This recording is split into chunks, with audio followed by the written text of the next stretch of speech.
Ya, selamat siang, selamat pagi, selamat sore, tergantung jam berapa kalian menonton video kali ini. Kali ini kita akan berbicara tentang Rothschild atau keluarga Rothschild yang terkenal dengan kekayaannya yang sangat besar dan seringkali dikait-kaitkan dengan teori konspirasi. Salah satu teori konspirasi yang seringkali muncul adalah tentang Illuminati dan keluarga Rothschild.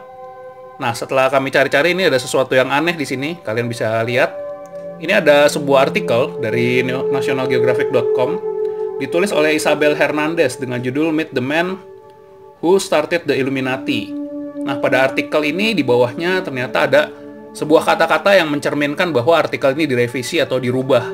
Perubahannya apa? Di sini dijelaskan bahwa sebelumnya tertulis bahwa Mayer Amschel Rothschild sebagai anggota dan orang yang membiayai Bavarian Illuminati. Namun setelah dilakukan penelitian lebih lanjut terkait dengan sejarah dan riset-riset lainnya, tidak terdapat bukti seperti itu.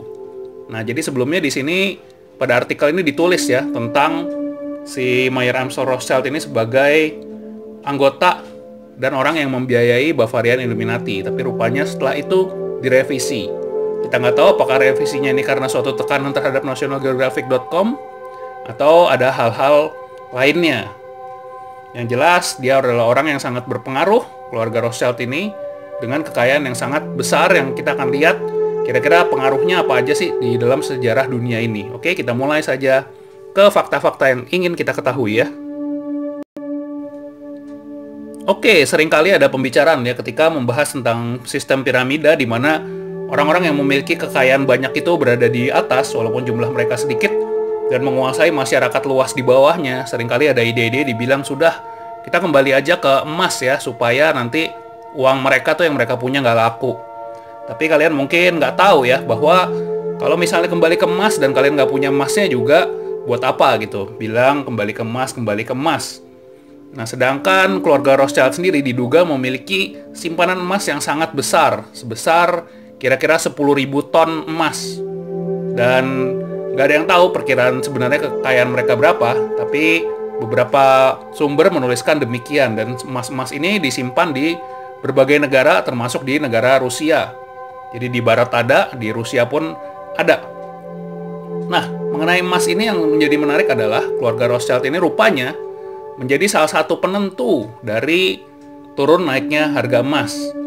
Nah, jadi di sini di dalam sejarah ya, kalau kita lihat, harga emas itu dibicarakan oleh 5 pemegang emas terbesar atau 5 keluarga yang berdagang emas paling besar, termasuk salah satunya keluarga Rothschild. Ini dibilang sistem gold fixing atau menentukan harga emas. Terjadi dari tahun 1919 sampai 2004, di mana keluarga Rothschild ini berperan. Jadi dibilang mereka bertemu dalam sehari itu 2 kali untuk menentukan harga emas. Karena emas ini aset yang paling berharga bagi mereka. Nah, harga emas ini yang dibilang dari London Bullion Market yang ditentukan oleh Rothschild dan beberapa orang berpengaruh lainnya, ini menjadi patokan harga di dunia. Ya tentu saja karena mereka mempunyai mayoritas emas, keluarga-keluarga ini, termasuk si Rothschild.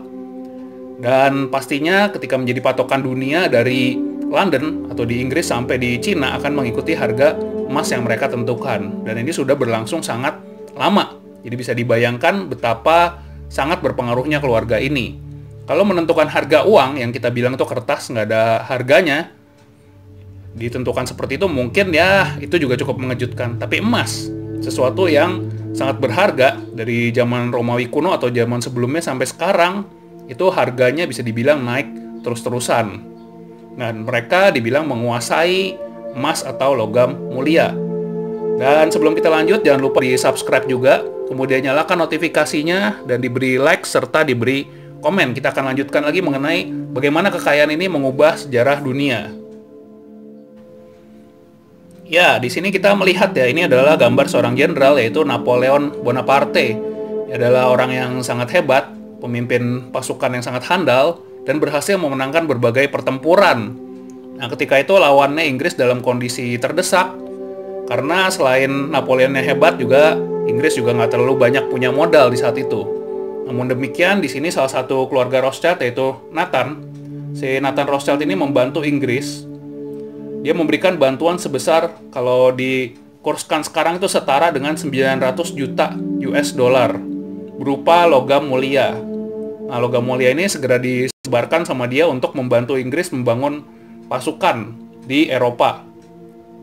Nah, selain itu, Rothschild juga membeli surat hutang dari negara dengan keuntungan yang ia peroleh kemudian sebesar 40%. Nah, sejak itu terjadi kebangkitan dan Napoleon berhasil dikalahkan di Waterloo. Ada sesuatu yang unik lagi bahwa si Rothschild ini tahu tentang kekalahan Napoleon ini bahkan sebelum pemerintah mendapatkan informasinya. Karena diduga Rothschild mempunyai jaringan informasi yang sangat kuat. Nah, itulah salah satu kehebatan dia ya. Bayangin 900 juta dolar diberikan begitu saja. Ya, meskipun pasti itu ada imbal baliknya di kemudian hari mereka menjadi keluarga yang berpengaruh karena ada negara yang berhutang budi kepada si keluarga Rothschild ini. Tapi hutang budi itu ternyata bukan oleh Inggris saja. Ada beberapa negara lain yang akan kita lihat setelah ini juga berhutang budi kepada Rothschild. Ya, nama Rothschild yang sudah sangat terkenal, dan ini adalah suatu informasi selingan, ternyata seringkali disalahgunakan atau disalahartikan oleh orang bahwa Rothschild itu pasti berkaitan dengan keluarga kaya raya yang memiliki tadi ya cadangan emas yang sangat banyak di seluruh dunia. Nah, ini ada seseorang bernama Oliver Rothschild. Dia ini berhasil menarik perhatian media-media di China dan mendapatkan sorotan ya karena namanya itu. Selain tampil di media dengan nama Rothschild, dia juga beberapa kali membawakan ceramah di universitas-universitas terkenal di China, termasuk Universitas Tsinghua di Beijing. Dan selain itu juga dia pernah diundang untuk menjadi pembicara di suatu forum internasional di Uni Emirat Arab pada tahun 2015. Di sana dia mengaku sebagai bekas salah satu direktur UNICEF. Padahal ketika diteliti lebih lanjut, ketika ada yang menginvestigasi, dibilang dia tidak pernah memegang jabatan itu. Dan banyak hal-hal yang dia ungkapkan merupakan hoax atau kebohongan belaka. Meskipun si Oliver Rothschild ini mengakui bahwa apa yang dia lakukan sebenarnya bukan salah dia. Yang salah adalah orang karena menganggap Rothschild itu berkaitan dengan keluarga kaya raya itu. Dan dia bilang memakai nama Rothschild ini menjadi beban tersendiri bagi dia. Meskipun sebetulnya dia kita yakin memperoleh keuntungan yang banyak ya dengan ya dibilang ini menipu secara halus. Nah, dalam suatu investigasi menariknya lagi diketahui bahwa perusahaan si Oliver Rothschild ini sendiri hanya memiliki kekayaan sebesar 12.000 US dollar. Ini ada sangat kecil untuk ukuran perusahaan. Dan hutang sebesar 120.000 US dollar. Dan dibilang apa yang membuat menarik adalah adanya anggapan bahwa ketika orang-orang di China itu melihat dia sebagai seorang asing, seorang Kaukasia ya, kulit putih, terus dengan aksen yang khas langsung, dan nama Rothschild langsung dianggapnya sebagai orang yang kaya raya, padahal ternyata bukan. Dan mungkin itu juga yang seringkali kita alamin ya di Indonesia ya, ketika melihat orang asing kita menganggapnya lebih hebat dari kita, atau lebih kaya, lebih pintar, padahal nggak selalu seperti itu. Oke, kita akan lanjutkan ke pembahasan Rothschild yang sebenarnya lagi ya. Ya, negara berikutnya yang dibantu oleh Rothschild adalah negara Brasil. Nah, Brasil saat itu berada dalam penjajahan Portugal. Nah, tapi di awal abad ke-19, Brasil ini berusaha untuk memerdekakan diri. Lalu terjadilah pertempuran-pertempuran dengan Portugal. Sampai terjadi kesepakatan bahwa Portugal akan memberikan kemerdekaan kepada Brasil bila Brasil mau membayar sejumlah uang. Uangnya juga nggak sedikit ya. Uangnya disebut itu 2 juta pound sterling. Itu sangat besar sekali, 2 juta pound sterling. Dan saat itu lagi-lagi Nathan Rothschild, dia yang turun tangan dan meminjamkan uang itu, 2 juta itu sebagai jaminan agar Portugal memberi kemerdekaan kepada Brasil. Tetapi sebagai akibatnya, Brasil ini harus mencicil utangnya itu kepada si Rothschild, yang 2 juta pound sterling plus bunganya. Dan diperkirakan bunganya ini aja udah menjadi keuntungan tersendiri bagi keluarga Rothschild. Dibayangin 2 juta pound sterling, yang tadi sebelumnya 900 juta dolar Amerika.